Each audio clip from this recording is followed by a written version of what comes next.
when I watch TV, I love the villain. So I would be like, I would not be mad if I was the villain either. Like just like the bitchy European in the corner, like can't, like being like mad and stuff, and everybody else.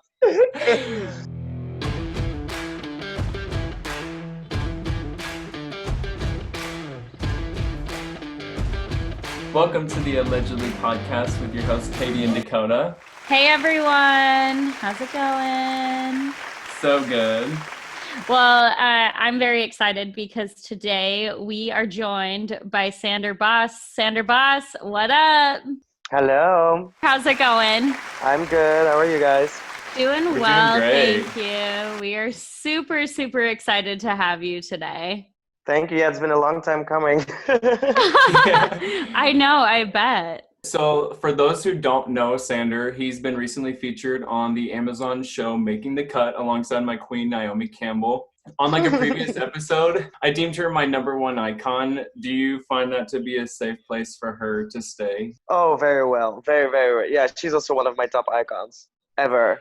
Mm-hmm. Naomi is everything. She's just out on the gram, like straight flexing. I'm obsessed with her.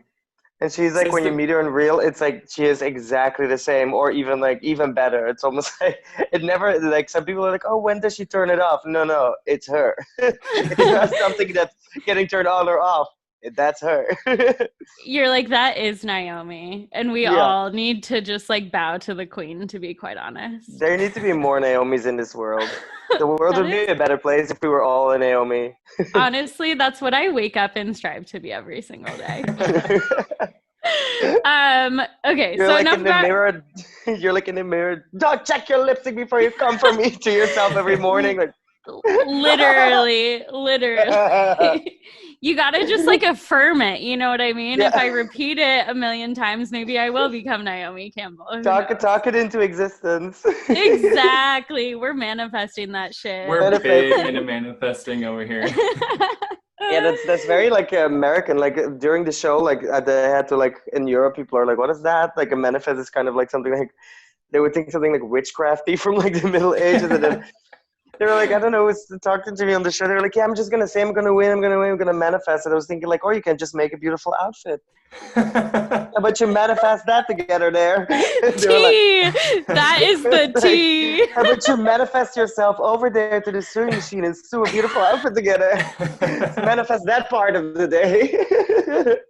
That is so fucking funny. Right? Oh my god. But now I get it. Like I had to grow into the manifesting thing, but now I understand it. You're like I don't get this shit, but then you're like, okay, maybe. Yeah, they were just like constantly repeating things to themselves. I was like, what's happening here? Like, this is like a witch spell. Like, what did they do? It's like a bunch of 11 designers like, I want to win, I'm gonna win. And I was just standing there like smoking my cigarette like, you're like, bitch, what? I was just like, what in the Twilight movie is over here? I did not know what's happening. That is too funny. For those who aren't familiar, obviously, as Dakota already said, you were on Making the Cut on Amazon Prime Video, which is amazing. But that is not all of who you are. So we want to know kind of like whenever people ask you who you are, what your elevator pitch is. What is an elevator pitch? So just like this is American slang. You have to explain those things to. I'm out here giving you manifesting and elevator pitches. We're winning already. 10 seconds into the interview, what is that? You're like, bitch, what? What did I sign up for? No, so just like a quick rundown of who you are as a person, basically. Like what defines you? I think I'm hardworking, kind sometimes, and not all the time.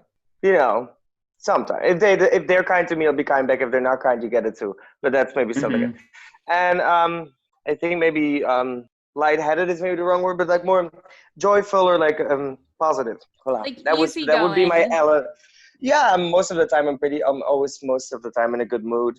You know what I mean? I don't take life too serious. You know what I mean? I don't think it's worth to stress out about like silly things. You know what I mean? It's nothing you can change about it. So Yeah, I was gonna say, and I feel like that really translated on the show too. Like you can just tell, like when we were both watching the show, like you brought all the good vibes, but you also were like you served realness. Like you were just like, what the fuck are you guys doing? Yeah. Stop immediately. We don't want to spoil the show and tell who wins, but we do want to spoil the fact that like it's very clear that you were the fan favorite. Are you happy with the way that you were depicted on the show? Yeah, I think they did a really good job. Because I mean, with me, I think I was like, we had like, some times between the filming and when it airs. And I was like thinking, because I would say things like, "Oh, I love you, cunt." You know what I mean? It's like you can go do two kinds of editing. You can say "I love you" or you can keep "cunt." You know what I mean? Like Yeah. two different ways.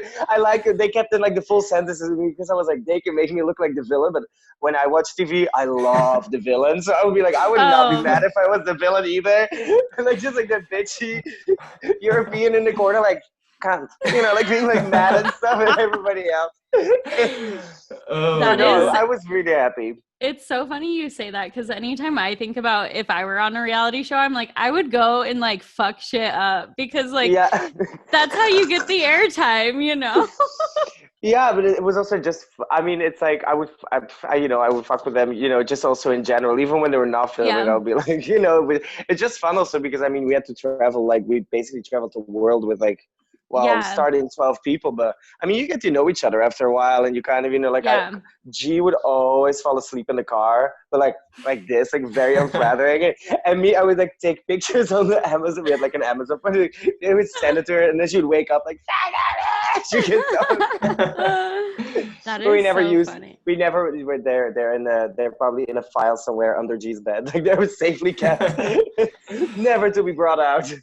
That is amazing. I love that.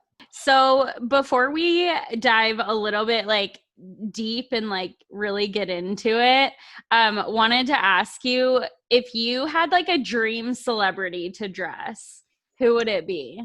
I think I would want to do a Disney princess. Somebody asked me this like recently. It wasn't making the cut. They were like, "What's your biggest dream?" And I was like thinking about it. It was like, okay, Fashion Empire, but it's like a little bit cheesy, It was like, what? I really want to do like a Disney movie, like for Anastasia or something. If they do like, like a new movie, and then they can like do like all of the like the dresses and because there's always like these reveal things happening and like it's magical and they don't have to fucking make it. I can just draw it, which is even better. You're like, let me just draw it. Someone else go ahead and like actually sell it, put it together. Animate it out. Exactly, just animate this. Mm-hmm. Yeah. Is there a show that you would want to be a part of the production team on as far as the fashion side of it?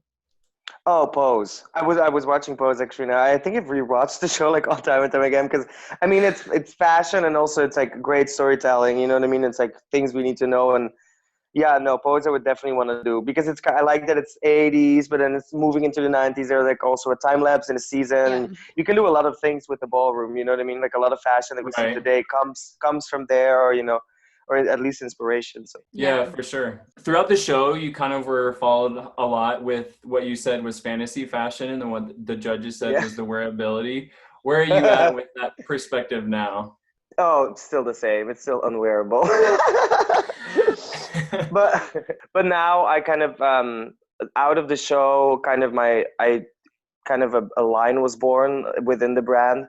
So you will forever Sandra Boss will, stay the same couture crazy lines, But besides of that, it's now the Miss Boss line that is kind of born out of the show. That it's kind of the same inspiration. But then I first do the Sandra Boss collection, which is like more crazy, and I could just pour my creativity out of that. And then we take elements from there, and then we translate it into like more wearable silhouettes. So that's definitely something that I have to thank Making the Cut for pushing me. For someone, bullying me into accessibility. Yeah, they literally did, and I feel like what came out of it was that T-shirt moment, which was pretty iconic. I think for the show. My number one enemy, my arch nemesis, the T-shirt. I've heard of her. Is it haunting me now? You were like, I'll give you a fucking T-shirt. Yeah, but you know what? They like the little rant you saw like on TV. It was nothing in comparison to what it was in real life. I was so angry. I was yelling. Rena was like, Sandy, you need to come. I was like, you need to shut the fuck up. I was like, nah, nah, nah, nah, nah. Like yelling. And we're like in front of this Japanese temple, and they were like, okay, Sandy, like we're in front of them. They're like, I know, I'm trying to be respectful, but fuck that shit.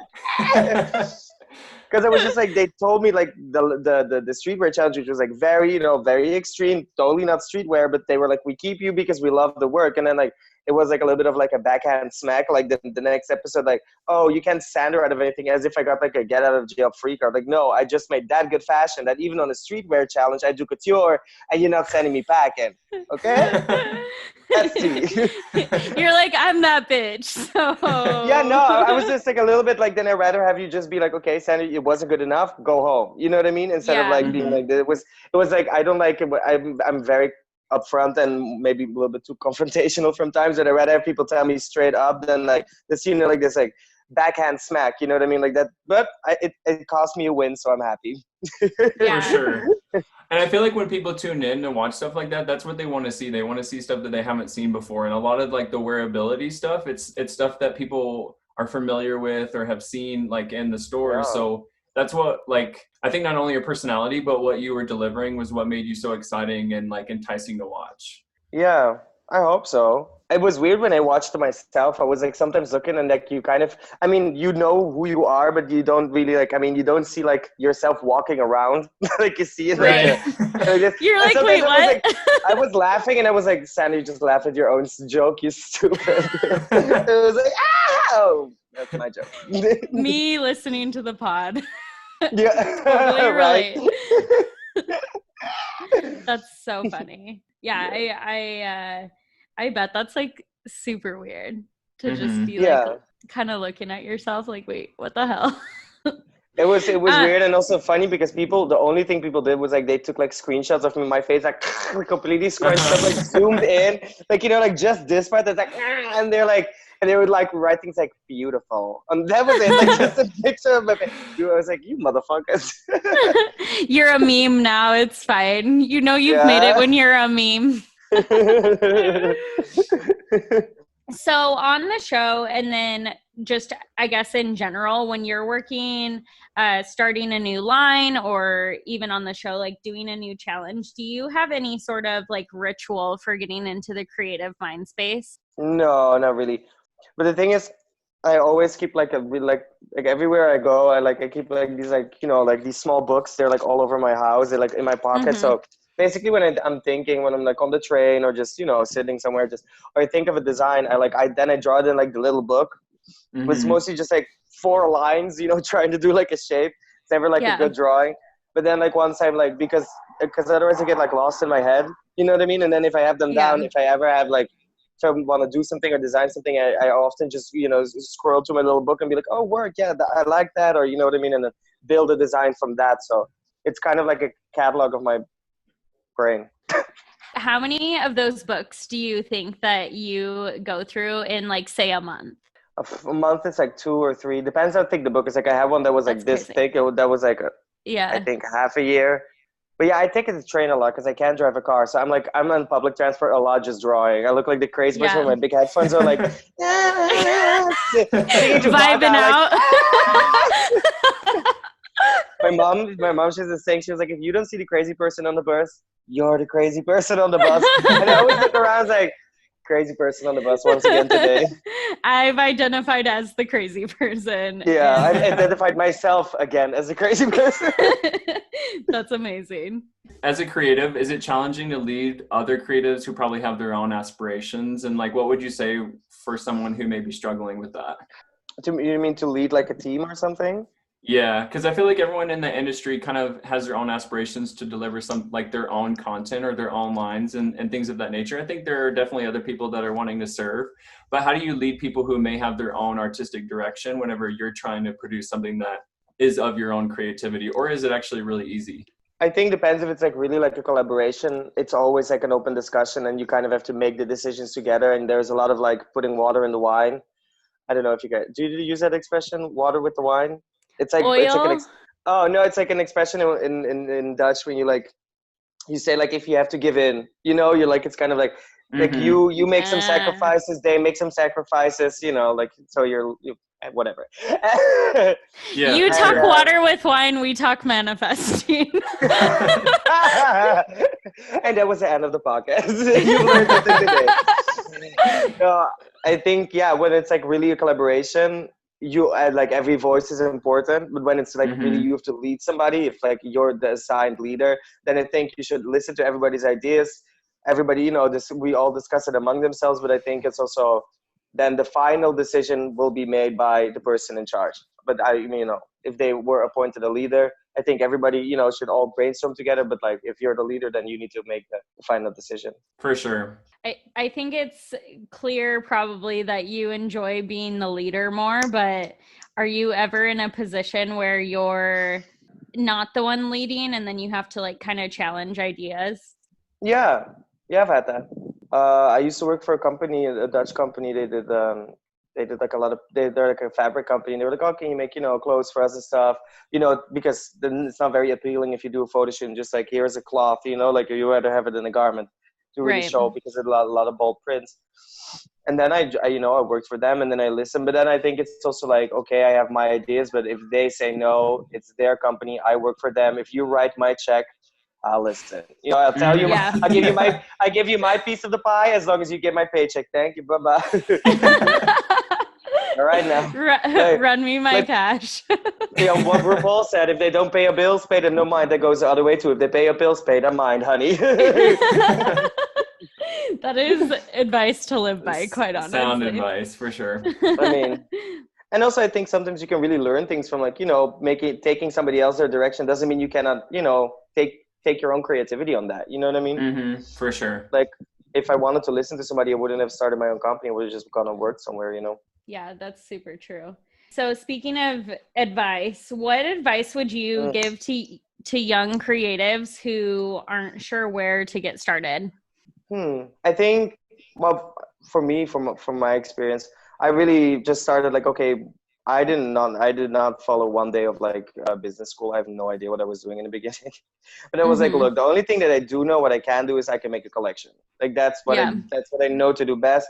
So let's start there, because before you have anything of a collection, or like, you know, if you're an illustrator, make illustrations. You know what I mean? If you're a painter, make paintings, and then go from there, you know, if you want to pull it into a business. But I think to just do what you do best, and the rest kind of will follow more organically, because I think thinking too much about it kind of kills it. Like, if overthinking doesn't work, it's like if you keep running in your little hamster wheel of thoughts, you better just step out of the hamster wheel and go, you know, paint something. Yeah, basically Right. stop making excuses for yourself almost, and just like go do Yeah, and it. also and also like, it's kind of, you know, people are scared of like what's going to be in the future and how we're going to do this and how we're going to, you know, like all these very normal questions, you know. But you're not going to be answered unless you do it. So you just rather go ahead and do it. You know what I mean? Yeah, and I think something that's kind of worth mentioning for those listening is like, whenever you were starting your line, you were working at a hamburger shop so that you, you know, had the ability to be able to create and make your collection. And I think you also, just by doing my own little stalking, you've gotten some iconic footage off of working at the hamburger place. They send me these videos day in and day out. They're like pictures of me laying under a staircase, like chipping off like old chewing gum and stuff. Like, they love to send me those things. They're like, who's the superstar now? I'm like, but I live for. They're humbling you. It's fine. They got all the good juice on me. They got the whole vault. All the blackmail. That is so funny. Yeah, That's but so funny. I used to work first at a pharmaceutical company, like something like in a factory, and then I went to do waiting. Then I worked at an ice cream shop. Then I went to the university to wash dishes there, and then I worked at a clothing store, and then I finally ended up at the hamburger place. So I've done a lot of jobs, and that's just one summer. Dang. Yeah, I was like, I need money. You were getting around. I love it. Yeah, because I mean, you know, fashion schools are very expensive. So I was like, okay, I have like $100 in my bank account. I was like, yeah, this is not gonna work. I need to gather some cash so I can at least, you know, make something that at least can buy fabric. You know what I mean? I feel like people appreciate a come up like that too in an industry that kind of is perceived a little bit like glamorous, or, you know, like there's this high high society culture surrounding it in a sense. So it's cool to hear that definitely. you had to come up like that, you know? Yeah, because in the beginning when I worked at the hamburger place, people were like the fashion, they're like, oh, you're making a hamburger place? Oh my God, like, what are you doing there? Like, you're like really Mhm. talented. I'm like, why would you go work there? I'm like, because I need money. Are I was you like, gonna where do pay you, me? what do you, I was like, what do you eat? Air and you live in love? I mean, like, who, what's your housing situation? Like, come on now. Like, In like TV and movies, the like depiction of this industry is like you wear all black, you have like a stone cold face, like you're super cold to people. But I oh think yeah. it's refreshing to see you who has like high energy, a huge sense of humor. Like what you being in the industry, what's your perception of it, and like how do you fit into that space? I think there are like a few layers to it. I think like the top layer of like really, the heads of the houses, they're basically all very fun and joyful and stuff. And I think there's Mm-hmm. like this mid tier of people, that kind of like feel the need to, how should I say, like it's kind of this air around themselves to, intimidate people because they're into fashion, darling. You know what I mean? Like Right. black turtleneck just flouting around, looking down on people. But basically, it's just kind of maybe their own insecurities. Most of the time when people act like that, it is more to do with them than to do with anything else. And I think a lot of people also just feel the pressure to kind of, to have to fit into that. You know what I mean? Like, oh, Anna Winter never smiles, so I'm never going to smile. You know what I mean? Something Mhm. like I that. think some people like do that. I think to assume some sort of authority, like it's a crutch to them to have that sort of personality, to where like it's easier for them to lead, I guess. Yeah, I think so. I think they're also just afraid of not like, this whole idea of like you're not gonna fit into like the fashion scheme. But like everybody likes to laugh, you know what I mean? And I mean, at the end of the day, a good time is a good time. Like, why should we all stand there look bitter? You know what I mean? Can we just like have a For good time? sure. At the end Hmm. of the day, Totally. it's fashion. It's not that serious if you see what's coming down the runway. I mean, especially at a Santa Boss show, like we're not gonna sit there and be sad. Like, come on now. Yeah. That Well, would and be such a great challenge. Like, try not to laugh challenge. Like all my crazy runways, and people like. Trying to have to keep serious. I mean, like just sending stupid outfit after stupid outfit after stupid outfit that they're running. yeah, I feel like it makes you like more relatable too. And at least Hmm. the younger generation with fashion, like, I mean, I think that we're all in this age where we're all trying to have our come up in like one way or Mhm. another. And like the brands, like no shade to any brand, but like those who are just like mad all the freaking time, like I don't resonate with them. And like we're watching you on the show, and I think even just having this conversation, like you're fun as fuck, and like that like makes me more inclined to like subscribe to a product, and so I Hmm. really appreciate that. And like you just being so like unapologetically yourself, I think, Oh, especially yeah, going on to a show where you're like, okay, this could be like the big break or whatever you want to call it, like, yeah. and I feel like that might make some people feel a little bit jaded and want to just like go into like a hole and just like show their work, but you don't hold back. And I think that's really freaking cool.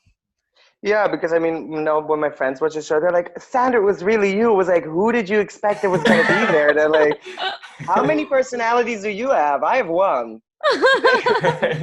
Like all of a sudden I have like a mustache and I talk like this. I mean, like, who do you think that was gonna be there? You know what I mean? But I think I just Yeah. remembered myself like, I mean, first of all, for just a kid out of a hamburger place, I mean, it's besides the whole like, oh, we need to be stressed, blah blah blah. Without the show, I was happy. So why would a show that Hmm. could possibly give me $1 million, fly me all around the world? I can be judged by my icons, people that I've looked up for all my life. I Yep. get I don't have to work because I get paid for this shit, but I'm gonna be sad. Right. Yeah. Doesn't add up to me. You know what I mean? Like, it's a great opportunity. Let me just enjoy this shit. You know what I mean? It was Yeah. also just so much fun. I was always laughing with the cast and the cameraman and the production team. It was always good times. I mean, only like when we had to like be like on the ice and we couldn't talk for 8 hours, but that's just classic reality TV. I wasn't Yeah. prepared Right. for that part because I'm talkative and I'm like, so if they had to Yeah. keep me quiet, it was quite a challenge. Yeah. Is that so? I just kind of guessing, is that like whenever you're going into like an elimination or something like that, and you can't like all Yeah. talk to each other because they're not recording or something like that? Yeah, because I don't want to miss out the good moments, you know. And sometimes, you know, they need to Totally. build a set, you know, when the judges are coming, or you know, we have like times, you know, in between like waiting when the judges are, you know, judging the runways and stuff, or you know, Yeah. like small things like that. Like they don't want us to, you know, have a full conversation. Like somebody starts crying about how good this is, and then the camera comes back, and we're all like, you know what I mean? We're like, Yeah. no, we already talked about this. You missed it. You know what I mean? Like, Yeah. they Right. put a lot of time, effort, and love into these projects, and then and into us. Totally. Like, if that's the only thing we need to do to give back, I mean, it's fine. Yeah. As a young influence in fashion, how do you think our generation's leaders like yourself is going to change the industry? That's heavy. Am I gonna change the industry? Jesus. I think you can. You have You're that on your way. opportunity. Yeah. Yeah, but I think it's kind of. I mean, I don't think you should set out to change. You know what I mean? I don't think that ever Mhm. really works, because then you kind of just probably end up in like communism or something like that. I think you know what I mean, or like a dictatorship. Like if you think you're the best thing to ever happen to the earth, you need to have a sit down and maybe take an 8-hour shift at the hamburger place, come back to earth. T. Yeah, you know, like calm down, boo boo. It's gonna be all right. There are more people like you, more talented people, but you're good too. I think what we do see more with like younger brands and younger generations that are like the younger creatives that are really pushing forward is like they really dance to the beat of their own drum. You know what I mean? It's really like Mhm. finding their own path and dancing to that and working on that. And I think like the whole like one day you're in and the next day you're out, that's kind of like very like 1995. You know what I mean? Like that's like Right. it doesn't happen like that anymore, because there's now with the globalization and everybody has a phone, people can like whatever they like. There's no like this is fashion and that is not fashion. You know what I mean? Like it's almost like if Mhm. Yeah. everybody can do their own thing and of course create beautiful, respectful things, I think there is a place for everybody. You know what I mean? And it's I think if it fits well with the time spirit, then maybe it becomes revolutionary and becomes big. But doesn't mean that you work, you know, I think you should want to create beauty for people, you know, because to me that's fashion. You want to create something beautiful. Besides that, I think if it's meant to be, it will change the world. If it's not meant to be, Right. I mean, or you can just change one person's life, which is equally as valuable. You know what I mean? Mhm. For sure. Whenever it comes to like I'm not looking to become the president, don't worry. I mean, Although you you're can in come. dire need. I was gonna say you can come to America and pop in real quick. I think we need it. we're anything that breathes will do at this point. yeah, we would need some help over here. Please. How do you face criticism or even the popularity of a collection when all art is objective? Well, I think everybody's entitled to their opinion. You know what I mean? And Mhm. I think you should listen also to critique, but I also think you should take it as well as much as you take the positive comments. Like it's great if 100 people tell you they love you. If 100 people say they hate you. If you did it from an honest place and it's something that you're proud of, listen to the comments. If you want to take it with you, take it with you. Um, but I mean, on the other hand, if it's just, you know, like whatever, like if there's one person like, I don't There's like the always going to white be a T-shirt. hater. Yeah, there's always Mhm. going to be somebody that don't like it. Well, then great. There are not of billions of fashion people around the world. Go follow them and support them. You know what I mean? Right. I'm not For forcing you to sure. like me. You know what I mean? I'm not gonna, I'm not gonna chokehold you like, oh, come here, love my collection. You know what I mean? Mhm. Yeah. One of the fun moments on the show is whenever you had that like genderless, non-binary moment where the models switched the garments. Oh yeah, yeah, yeah. Yes. Why do you That think was it's crazy. important to do something like that, or how do you approach like gender expression in your collections? Well, to me, I've always had like when I design or when I kind of, you know, I kind of see the clothes in my head. It's always on a Mm-hmm. woman or Mm-hmm. female presenting or, you know, shaped like a woman. So for me, that is my input. But whatever the output is, you know, there's a part of that is in my hands. That is for me all the way into the creative process. And after that, it's for me really for the world to take it however they like it. You know what I mean? That's the Right, for output. Like sure. if you want to wear it, wear it. I've had a lot of like now the women's wear collection.